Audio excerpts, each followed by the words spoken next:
Hi, my name is Gerhard Schwartner, and welcome to the Sales Up Shop Live Learning Center. It is my pleasure to introduce you to Jaco Vanderkoy. He's sales leader at Harmonic Inc. Welcome, Jaco. Hello, Gerhard. Thank you for having me today. Let's start with a quick role play. Let's pretend I'm a marketing manager and you are a sales manager. Jaco, I sent you 640 leads last month and your salespeople called only on 50 of them. It's a disgrace. Gerhard, 90% of the leads that you sent me were useless noise. I don't want my salespeople, who are among the company's most valuable assets, to waste time chasing this noise. What we need to do is come to an agreement on how do we define what a lead is. Well, Jaco, I agree. What you have just heard was a reenactment of what is happening in most companies across the country. There's a lot of noise and not enough music. Yeah, that's exactly right, Gerhard. Here's what I see. I see that there's three things. I think, first of all, there's a huge disconnect between marketing and sales. Two groups who actually have the most in common act and continue to act in silos. Second, there's an overwhelming amount of new tools that require marketing and sales organizations to work closely together. Tools like a Hoopla, Silverpop, HubSpot, and LinkedIn. And thirdly, we need to modernize the process. We still act on a sales model that uses an outdated tools such as printed ads, trade shows, cold calling, client visits, and that as the primary way of doing business. Well, I agree. My best guess is that when you take all the companies out there, only about 20% of the companies can truly claim that sales and marketing is truly aligned. And I would also guess, Jaco, that only 30% of companies have their buying process aligned with their sales process. So the customer's buying process should really decide on how they sell. Do you agree? Yes. Yeah, I agree. Here's what I see, that marketing's traditional focus is creating on brand name and awareness. And they obviously do that through printed ads and trade shows. Whereas the clients that are looking right now are looking for solutions to their problems online 24/7. They're not just going to a trade show anymore. They're online looking for people, for solutions. Exactly. And there are more and more steps in the buying process that are happening online. So people don't talk right away to the salesperson. They talk to each other. They talk to their peers. They look at competing websites. They listen to webinars. They download white papers. So research shows that from the executive board that 57% of all those buying steps are completed before the customer talks to a salesperson. And that means the game of selling has changed. Exactly, Gare. What clients are doing, they're building an opinion 24/7. And they are living in a world where they can access information anywhere, anytime in the world. They have no time to wait for a call back from an inside sales person, treating them as a cold call. And what we see across the board is that absolutely clients have no patience for the old sales pitches or talking brochures that we previously talked about. So what do you suggest to do instead? Well, what I believe is that we need to stop building sales processes around a client relationship as one that is based on a buying and selling relationship. I believe that instead we must build a sales process that is based around the clients who have a problem and are seeking a solution. Regardless if it is a brand name company with a $1 million booth at the trade show. Well, I agree. We have moved from what I call a pitch economy to a conversation economy. And we need to change the game. We need to change a lot. We also need to change the way we message. Yeah, we need to change the message. We need to change the organization.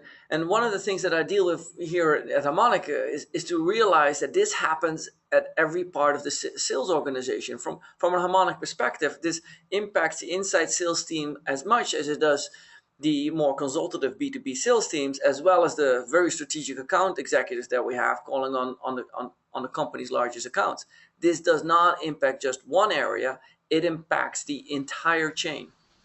Right, and it not only requires a mindset, it requires a toolkit. You look at Amazon.com and how they have changed the game by making what, $48 billion in sales without a salesperson? What does that tell you? That you can have the process online. You move the process online and get buyers involved so they rate each other's products, so they can talk to each other, they recommend each other. And Amazon recommends new things that come on the market that you might be interested in buying. So sales organizations, especially B2B, need to learn from B2C and then need to invest in the tools and Sales 2.0 tools in order to be a lot more accommodating to the buyer and help the buyer make better choices and better decisions. Yeah, what you point out in B2C and about sales tools, what these sales 2.0 tools are doing right now that we find ourselves out there with is they are able to provide a relatively small company with the punching power of that of a heavyweight. And we've seen this now over the past years how smaller niche-based companies can effectively create a great exposure using these new tools. Right. But I think there's another challenge, which is that there is social media, the social media universe out there where salespeople have the opportunity to connect with the buyer. But on the other hand, there are marketing departments that are not orchestrating their efforts in the social media space with their sales. So they're speaking with two voices. And marketing usually makes the noise, and salespeople want to make the music. What we see is that there are plenty of clients out, plenty of people out there making noise, and not only do they make noise, they make lots of it. So here's where I started to look at it and say, can we design a program that helps and takes us from orchestration of noise to orchestration of music, and use social media tools for that? Turn that noise into music. And I agree. I think that we need a different philosophy about content. The question is, what is the purpose of content? It's twofold. One, to engage a customer in a conversation. And two, to move the customer from information to insight so they can take action. And this is not happening. A lot of people don't understand the purpose of content. And the content needs to lead to a conversation. And the purpose of a conversation is to lead to action, because the purpose of sales is to create a customer. And you cannot do it without insight. Yeah, and Garrett, information, is being displayed through content is, I think, the first one of 7 steps that I believe that we can tackle. And what I want to show you is give you an example of how we can go and take content that we already have into the new world. We often provide the wrong kind of info at the wrong kind of time in the wrong kind of format. And let me give an example of that. To attach a PowerPoint of 4 megabits to an email and send that and throw it over the wall to a client is not the way of the future, and cannot be understood as being okay. The future buyer will not consume information like that. So can you walk us through that?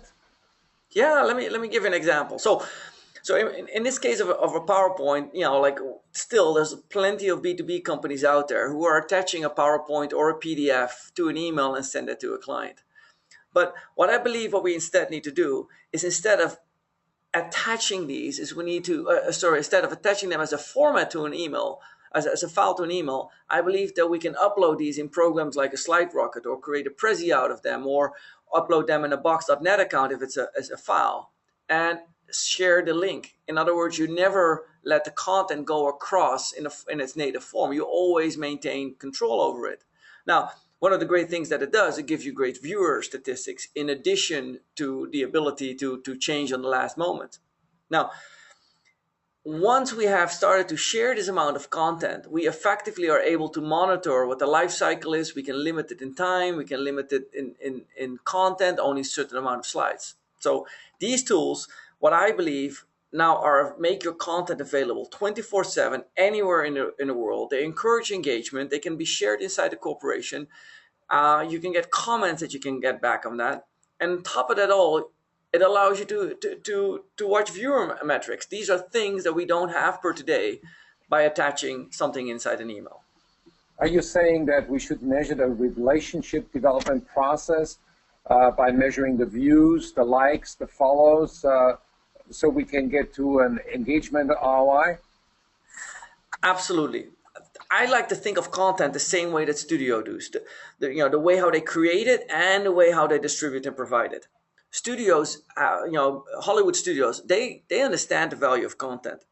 Give an example. A premiere movie is shown in a cinema, and it creates a maximum engagement, but it does that at full price. But as it follows and goes through its life cycle, it starts to generate VOD sales and eventually ends up creating views in the public domain on public television, where it gets monetized through advertisements. So you're saying that the company should think about the value of the content over time, so that the content itself is like a story that creates emotional impact the same way a movie does, and that moves people to action. Yes, yes. Like any good story that can come, into real life in a movie, our business stories can come to life in form of a Prezi, a slide rocket, a brain shark presentation, and so on, or a YouTube video. Marketing needs to be telling story about solutions over time. And early on in the process, there's exciting content that will create engagement, and towards the end of its life cycle, the same content will create more anonymous views. And you experience this every day as you go and do your own thing, Gerhard. When you look at YouTube, you already look at something and say, well, if this is 6 months old, it doesn't have as much value than if it's like published yesterday.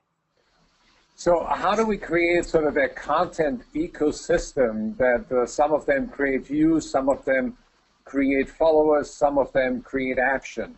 How do we put it all together in one magical content engine? Yeah, part of this model, if I follow and keep following that Hollywood theme here for a second, is you have to have a distribution engine. And the distribution engine allows you to distribute content over time.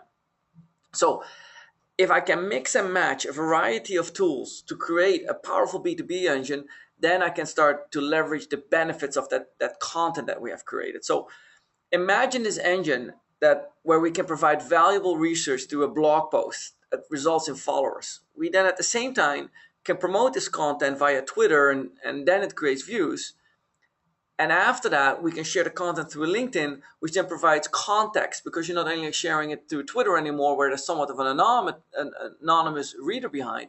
No, you're now sharing it with your network inside LinkedIn, which provides great context to the audience. And, I know Jocko, I know what he's talking about, and therefore develops a more trustworthy relationship.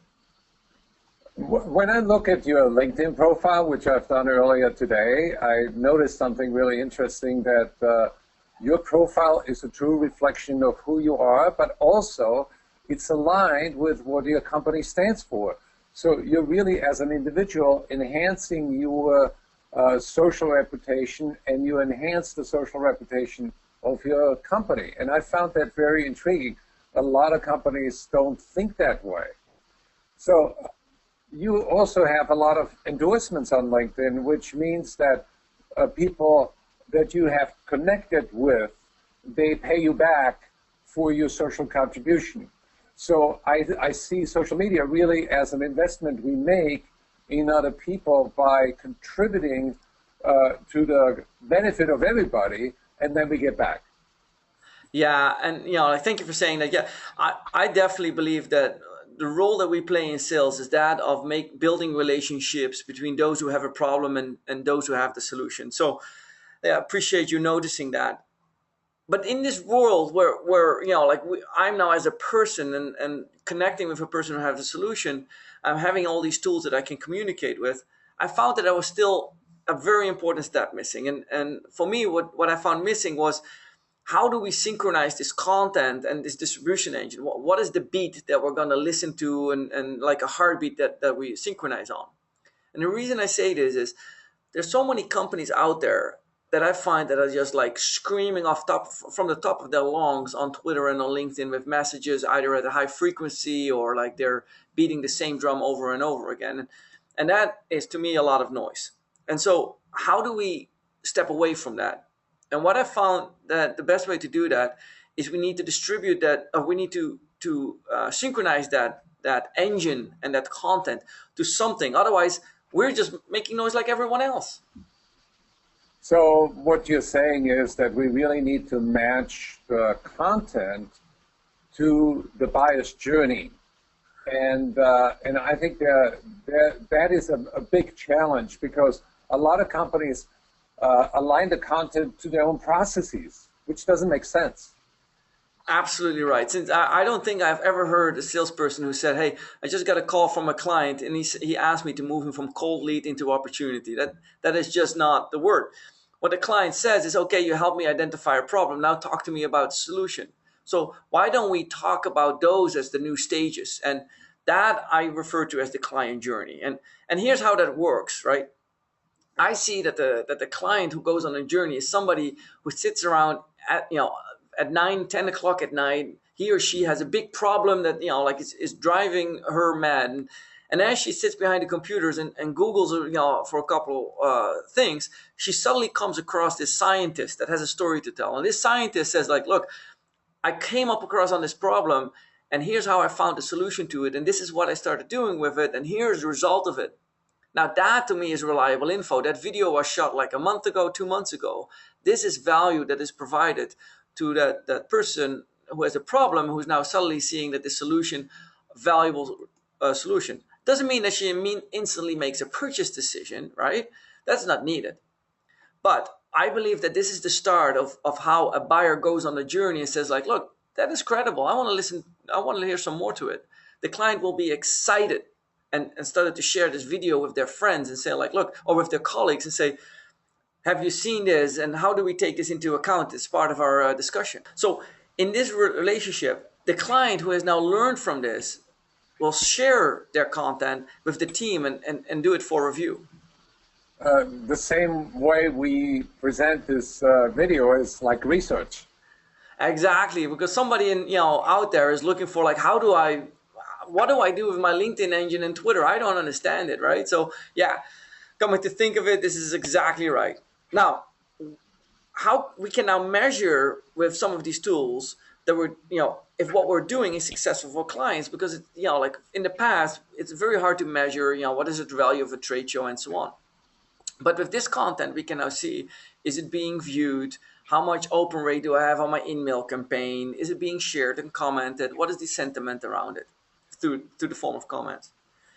This way, we can identify and invest more in the right kind of tools that help clients go on the journey. You understand what I'm saying? I think that is more important. Help and provide tools that clients really find useful rather than advertisements that just merely position your corporation. Well, I think there's another misconception I'd like to clarify. I've seen many companies make the same mistakes. They design their lead development program and their content development program around an idea that what they say, we need to turn cold leads into warm prospects. And they assume erroneously that all prospects are equally ignorant and they need to be persuaded by this great content. So I think that they're all involved in the same delusional narrative that William Loman had, where he thought this is the way to greatness, by continuing to dream. And a lot of people are just dreaming about that hot content will turn a cold customer into a hot prospect. And this is not happening. What we need to do is we need to think about the buying journey, and we need to feed the client with information that they need to take the next step in the journey and not do something that's generic. We're in a one-on-one environment. We no longer can pitch to the masses. That doesn't work anymore. B2C has taught us that one-on-one marketing works. You can go on the Nike website and design your own shoes and customize them. And in the B2B environment, it's the same thing.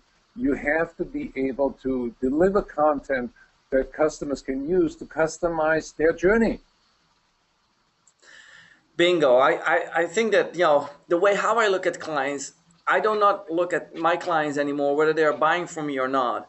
I don't see them as a target with a bullseye drawn on their forehead.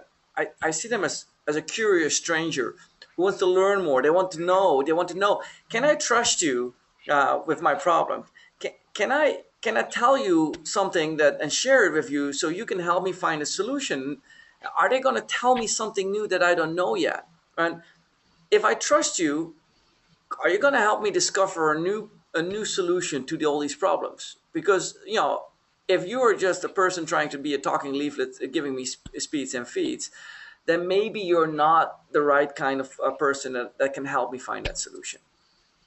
Well, and exactly. And in order to establish that trust, we need to earn that trust first, which means that we need to engage in a conversation that's meaningful, that's relevant, that satisfies the customer's curiosity. And that is something that requires balancing the art of selling with the science of selling. Yeah, and as you and I talk about this, what this comes down to, I think that this balance between one and the other has a lot to what most salespeople in the field call the black art of selling. What is this about? In the end, what I believe is this is about them being able to balance between the two, and in that process, develop a trusting relationship with their client. And in this perspective, I've worked with Dan Abbott from Trust Triangle Selling over the past years, and he gave me great guidance. And what Trust Triangle does is it explains that as a buyer, you go through the journey where first you are making an emotional decision, and once you have received like enough points of data in order to build trust, then you move into the more rational part of decision making. And I believe that the buyer's journey helps us to guide where do we need to use what kind of social media and what kind of content as the buyer goes on this journey. Earlier on, it's emotional. Towards the latter, at the end, it is more rational.